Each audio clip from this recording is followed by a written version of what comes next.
Do you need more storage in your laptop? Well, if your model allows for 2 M.2 drives, adding a second SSD can be the best answer. In this video, I'll walk you through how to install it. This video is sponsored by SK Hynix, the maker of fastest-in-class SSDs. SK Hynix developed the world's first 128-layer NAND-based consumer SSD and is the world's second largest memory manufacturer. But what really sets them apart is incredible performance at affordable prices, surprising power efficiency, and 5-year warranties. In fact, SK Hynix makes PC World's top picks for best all-around SSD and best NVMe SSD. Grab the Gold P31 or S31 on Amazon and give your PC a big upgrade. On most laptops, there are 2 paths to adding a second SSD, via an M.2 slot with a gumstick-sized drive, or by a 2.5-inch SATA-based drive. While both are viable options, in this video I'll be focusing on the easier to install M.2 drive that is compatible with most modern laptops. 2.5-inch drive installations typically vary by the model, so I won't be covering that here. One caveat before we start: while I'm sure your laptop would benefit from an SSD upgrade, it may not actually be possible with your particular model.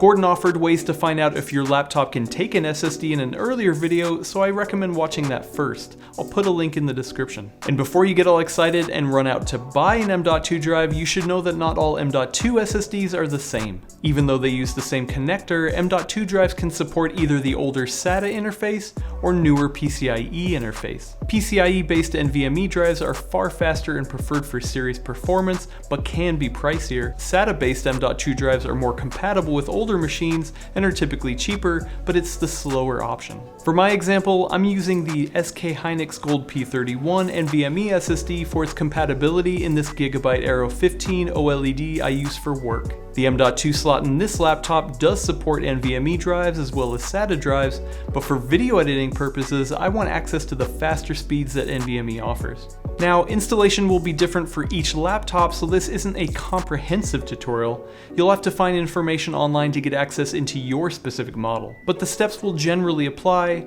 so here's how I went about installing the Gold P31. Before beginning installation, be sure to ground yourself on a piece of metal furniture, such as a table leg. This discharges static electricity, which is bad for PC parts. To gain access to the laptop's innards, I had to use my iFixit toolkit that included the T6 Torx screw tip. This is a great general kit to have and should contain the appropriate screw tip for your laptop. When taking the screws out, be sure to place them somewhere safe. I like to line them up according to the location on the laptop so I know where each screw goes. If you need, you can place down some tape so the screws don't run off. Exercise caution, because if you drop a screw and it rolls around in your laptop's innards, you can be in big trouble. To pry the bottom off, I used a plastic pry tool, but in a pinch you can use something else made of plastic like a guitar pick or a gift card. Just make sure not to slide it in too far in case there are wires that can get caught. With the bottom off, it's time to locate the M.2 slot. The unpopulated slot in this Gigabyte laptop is clearly marked that it can accept both NVMe and SATA drives. M.2 drives are always the same width at 22mm,